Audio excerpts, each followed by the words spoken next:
پرانے زمانوں کا ذکر ہے کہ ملک موصل میں ایک سوداگر رہا کرتا تھا۔ اس کی بیوی اور بچے تھے۔ لڑکے کا نام سہیل اور لڑکی کا نام جمیلہ تھا۔ وہ سوداگر اپنا مال دوسرے ملکوں میں تجارت کی غرض سے لے جایا کرتا تھا۔ ایک دفعہ وہ اچانک بیمار پڑ گیا اور چند دنوں کے بعد مر گیا۔ اس کے گھر میں موجود جو تجارت کا سامان تھا اس پر لفظ بغداد لکھا ہوا تھا۔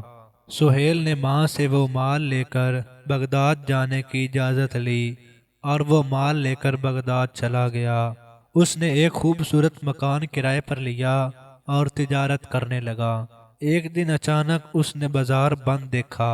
دریافت کرنے پر پتہ چلا کہ ایک بڑا سوداگر مر گیا ہے، تو اس نے اپنا سامان گھر میں رکھا اور جنازے میں شرکت کے لیے چلا گیا۔ رات کو اس نے دل میں سوچا کہ چور اس کے مکان میں ڈاکہ نہ ڈالیں، اس وجہ سے اس نے اس میت کے پاس سے کھسک جانے کا پروگرام بنایا۔ سہیل واپس ہوا تو شہر کا دروازہ بند ہو چکا تھا۔ وہ وہیں باغ میں لیٹ گیا۔ رات کے وقت اس نے 3 آدمیوں کو ایک صندوق اٹھا کے اس باغ کی طرف آتے دیکھا۔ سہیل درخت پر چڑھ گیا۔ وہ تینوں آدمی جو صندوق اپنے ساتھ لائے تھے وہ زمین میں دفن کر کے واپس چلے گئے۔ ان کے جانے کے بعد سہیل درخت سے اترا۔ اس نے زمین کھودی تو اس سے صندوق نکلا۔ جب سہیل نے اس کا تالا توڑا تو اس میں سے ایک خوبصورت شہزادی کو نیم بے ہوشی کی حالت میں دیکھا۔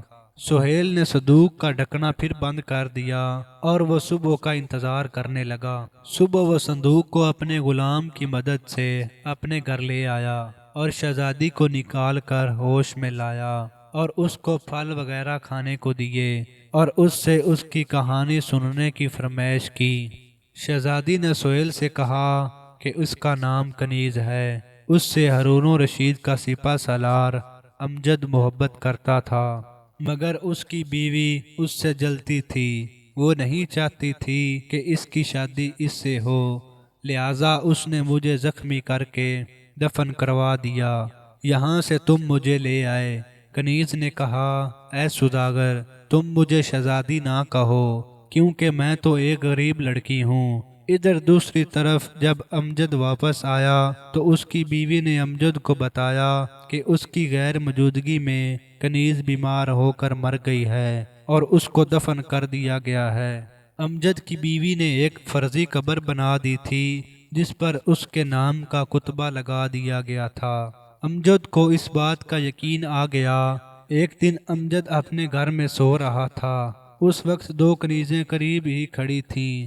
اچانک انہوں نے آپس میں باتیں شروع کر دیں، کیونکہ ان کو معلوم ہو گیا تھا کہ کنیز زندہ ہے۔ انہوں نے امجد کی بیوی کے ظلم اور کنیز کے متعلق باتیں کی کہ وہ سہیل نامی ایک شخص کے پاس موجود ہے۔ امجد اس وقت تو چپ ہو کر لیٹا رہا جب تک وہ چلی نہ گئیں۔ اس کے بعد اس نے چند سپاہیوں کو سہیل کے گھر روانہ کیا۔ کنیز نے دستہ اپنے گھر کی طرف آتے دیکھا تو سہیل کو غلام کا لباس پہنا کر وہاں سے چلنے کو کہا۔ سہیل وہاں سے جانا تو نہیں چاہتا تھا، مگر وہ مجبور تھا۔ پس اس نے کنیز کا کہا مان لیا اور وہاں سے اپنے شہر کی طرف روانہ ہو گیا۔ ادھر جب یہ دستہ کنیز کے گھر میں آیا تو انہوں نے سہیل کے متعلق دریافت کیا۔ کنیز نے انہیں بتایا کہ سہیل تو 1 ماہ سے یہاں سے چلا گیا ہے، اب وہ اکیلی اس مکان میں رہ رہی ہے۔ سپاہیوں نے یہ تمام حالات واپس جا کر امجد کو بتائے۔ امجد کو یہ معلوم نہیں تھا کہ موصل میں اس کی ماں اور بہن رہتی ہے، لہٰذا اس نے موصل کے حاکم کے ہاں ایک خط لکھا جس میں سہیل کی شکایت کی کہ اس نے اس کے ملک سے کنیز نامی عورت کو اغوا کر لیا ہے۔ موصل کے حاکم نے جب بغداد کے سپہ سالار کا خط پڑھا تو اس نے سہیل کی ماں اور بہن کو گرفتار کر کے دربار میں بلوایا اور ان کے ہاتھ باندھ کر منہ کالا کر کے تمام شہر میں پھرایا۔ شہر کے لوگوں کو اس بات پر بہت افسوس تھا، کیونکہ وہ جانتے تھے کہ سہیل ایک شریف اور نیک انسان ہے، مگر وہ کیا کر سکتے تھے۔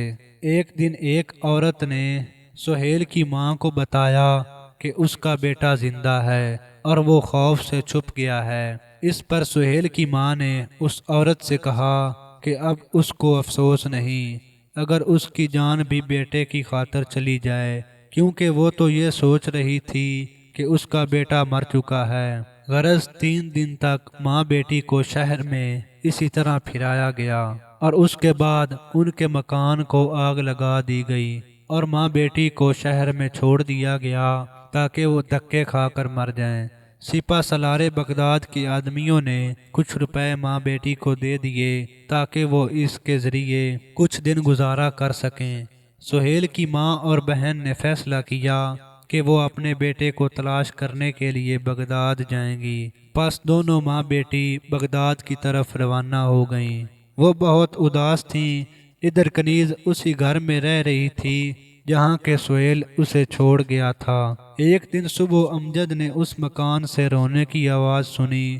امجد فوراً پہچان گیا کہ آواز کنیز کی تھی۔ وہ اس مکان میں گیا تو کنیز اس کے پاؤں میں گر گئی اور اس سے کہا اگر وہ اس کی جان بخشی کرے تو وہ اس کو حالات سنائے۔ امجد نے کہا کہ وہ جان بخشی کرتا ہے۔ کنیز نے شروع سے لے کر آخر تک تمام کہانی امجد کو سنا دی کہ کس طرح اس کو زخمی کر کے دفن کر دیا گیا اور کس طرح سہیل نے اس کی مدد کی۔ امجد کو یہ سن کر بہت افسوس ہوا کہ اس نے ایک نیک انسان کے ساتھ یہ سلوک کیا کہ اس کے گھر والوں پر قیامت ڈائی۔ اب اس نے کہا کہ وہ سہیل کو تلاش کر کے دم لے گا۔ پس امجد نے یہ اعلان کروا دیا کہ جو شخص کسی اجنبی کو لائے گا اس کو 100 اشرفی انعام دوں گا۔ ایک دن ایک شخص سہیل کی ماں اور بہن کو امجد کے پاس لایا۔ امجد نے لانے والے کو 100 اشرفی انعام دی اور ان دونوں ماں بیٹی کو کہا کہ میں نے ایک دکھی انسان کا دل دکھایا ہے، اب تم مجھے بتاؤ تم کیا چاہتی ہو، شاید میں تمہارے کسی کام آ سکوں، کیونکہ میں نے دل میں فیصلہ کیا ہے کہ میں ہر مصیبت زدہ کے کام آؤں گا، اور اگر میری یہ زندگی کسی کے کام آ گئی تو میں فخر محسوس کروں گا۔ دونوں ماں بیٹی نے جو ان پر گزری تھی وہ رو رو کر امجد کو بتا دی۔ امجد دونوں کے پاؤں پر گرا اور کہا میری وجہ سے تم پر مصیبت نازل ہوئی ہے۔ اس وقت ایک آدمی دوڑتا ہوا مکان میں داخل ہوا۔ امجد سے کہا ایک اجنبی جو کہ بیمار ہے اس کے گھر میں موجود ہے۔ امجد فوراً اس کے گھر میں گیا۔ اس وقت کنیز بھی اس کے ساتھ تھی کیونکہ سہیل کو صرف وہی پہچانتی تھی۔ جب کنیز اور امجد اس آدمی کے ساتھ اس مکان میں داخل ہوئے تو انہوں نے ایک کمزور اور خوبصورت آدمی کو بستر پر بیمار پڑے ہوئے دیکھا جو کہ ہائے ہائے کر رہا تھا اور کہہ رہا تھا کہ کبھی کسی سے نیکی نہ کرنا، اگر نیکی کرو گے تو پچھتاؤ گے۔ کنیز نے فوراً پہچان لیا کیونکہ وہ سہیل تھا۔ امجد نے سہیل کا نام سنا تو وہ سہیل کے پاؤں پر گر پڑا اور اس سے معافی مانگی کہ اس کی وجہ سے اس پر اور اس کے گھر والوں پر مصیبت آن پڑی ہے۔ امجد نے ہارون الرشید سے کہہ کر سہیل کو دربار میں ملازم رکھوا لیا اور سہیل کو ایک مکان رہنے کے لیے دلا دیا۔ اس کے بعد سہیل کی کنیز سے شادی کر دی اور کہا کہ کنیز پر اس کا ہی حق ہے کیونکہ کنیز کی جان اس نے بچائی ہے۔ اب کنیز اور سہیل بہت خوش تھے اور وہ آرام و سکون کی زندگی گزار رہے تھے۔ دوستو مزید ویڈیوز سننے کے لیے میرے چینل کو ضرور سبسکرائب کریں اور ویڈیوز کو لائک کریں اور کمنٹ میں اپنی رائے کا اظہار ضرور کریں۔ آپ کا شکریہ۔